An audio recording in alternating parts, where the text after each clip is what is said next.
Hey Canucks fans, tonight the Vancouver Canucks play in their penultimate preseason game without Brock Boeser, Elias Pettersson, or Micheal Ferland. I'm Clay Emo, I'm at Canuck Clay on Twitter, I'm at Clay Emo on Instagram. I'm the founder of the GLCPC, the Good Looking Canucks Positivity Club, and this is my Canucks take, all in one take.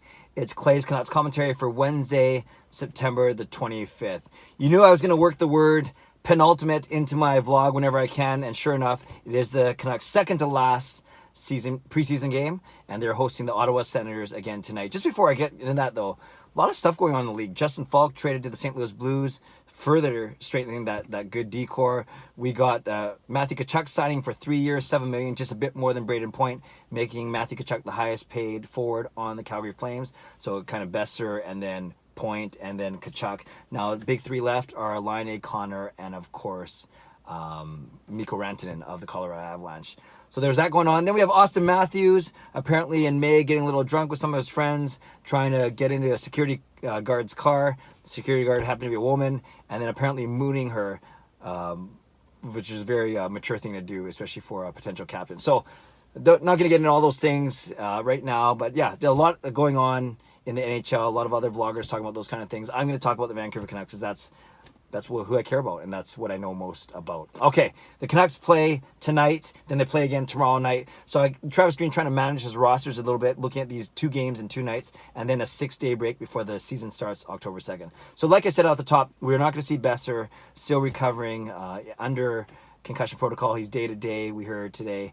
And interesting blowback yesterday. Travis Green, he certainly wasn't downplaying the hit, but he wasn't defending Chris Tierney at all. But yesterday, he used the term of hockey play. And today he clarified his comments to the media saying, yes, that play happens in the normal scope of hockey. It shouldn't, but it does.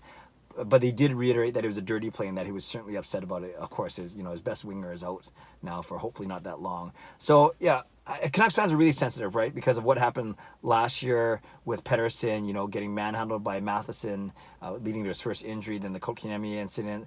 Boeser's been hurt a couple times. So Canucks fans rightfully get upset when they see one of their best players or one of their star players getting hurt and getting what they feel taken advantage of. I think where opinion splits then is what's the proper response? Do you expect one of the other 4 guys on the ice to go over and pound the guy and take a penalty maybe, or do you expect one of those guys to go fight him during the time, even if you're not a fighter, and even if you're not comfortable fighting? Do you expect a guy later in the game to go out and hurt that guy, i.e. Tierney, or another Ottawa Senators player? So there's a lot of different ways that you can go about it. I'm not sure which way is the best way, but I do know that Vancouver Canucks are extra sensitive given Pettersson's injuries last season. So all to say, Chris Tierney is not playing for the Ottawa Senators. Surprise, surprise. They probably don't want to deal with the distraction or any retribution. So the Canucks will have to wait till the regular season, December 3rd, I think it was, when they play Ottawa next. I think it's the 3rd or the 10th. Anyways, I think it's actually Alex Burrows. Actually, never mind. I think it's in Ottawa first, and then it's Vancouver. Regardless, it's in December, the first time that they play the Ottawa Senators in the regular season. So no Chris Tierney tonight. So let's talk about who the Canucks are indeed dressing tonight.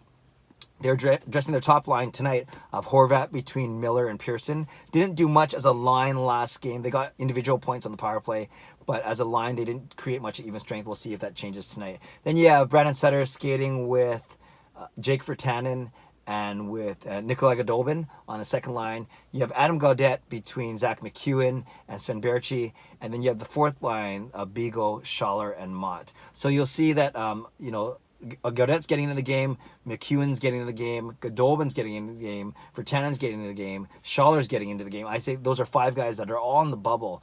It could be 11th forward, 12th forward, or could be starting the press box or starting in Utica. And that's because guys that are sitting out, or you could say 5 guys that might make the team or should make the team or will most likely make the team. That's Pettersson, that's Boeser because he's hurt, that's Micheal Ferland still trying to recover from his illness. Hopefully he plays tomorrow. That's Josh Levo, who's a lock to make the team, and that's Louis Eriksson. So I've always said they're about 16 or 17. Yeah, that makes 17 forwards vying for those 12 spots. So maybe tomorrow we see Pettersson back in the lineup. Of course, we see Ferland if he's healthy. Now, probably not Boeser. You'll likely see Josh Levo, likely see Louis Eriksson. So who comes out? Well, likely, in my eyes, it's Gaudette, it's McEwen, and then it's going to be guys of either Virtanen, Baertschi, Goldobin, Schaller. So It's fascinating. I thought I had a read on who the starting lineup would be next week, but I'm not so sure now, given that Schaller's been playing decently, Gaudet's been okay, scored a lot of goals, but defensively not so good. For Tannen, unnoticeable. Godobin, unnoticeable.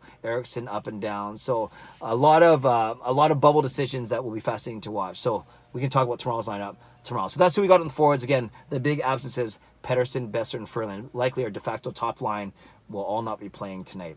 On D, you have 4 of your top 6. You're not seeing Myers and Edler, but you are seeing Quinn Hughes paired once again with Chris Tanev, and then Jordy Ben and Troy Stetcher, likely the third pairing. And then we will see Brisebois and Chatfield tonight, likely their last game of the preseason, especially if you want to get Myers and Edler in tomorrow. And then it looks like Thatcher Demko starting tonight, and that means Jacob Markstrom starting tomorrow. So generally, as you'd expect near the end of the preseason, you're starting to see more of a veteran lineup, or at least a lineup that's close to similar to what's going to be who's going to be starting the regular season. So yeah, it'll be very interesting to watch what happens over the next 2 days, especially with respect to who gets into tomorrow's game.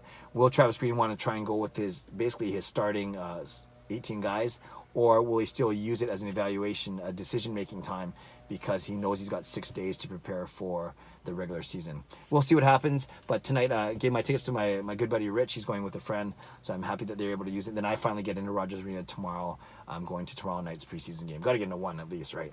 So Canucks fans, what are you thinking right now? What do you think about now that we've had a couple days to process the Brock Boeser hit? Are you still mad at Chris Tierney? Are you mad at the league for not suspending him or doing anything?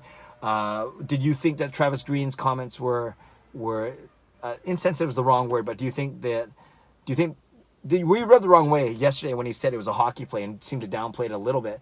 But then are you, I guess by extension, are you then happy today that he says that maybe he didn't say the right thing, convey the right message, and that he is upset because it was a dirty play? Or maybe it wasn't a big deal to you because it was although it's Brock Boeser, it's still preseason, and we obviously hope that Brock Boeser recovers very, very soon. I just want him to get in the lineup. I want him to not miss any time when the regular season starts. I want him to start strong and get the Canucks going, get the top line going, get the power play going, and have a great start to the regular season.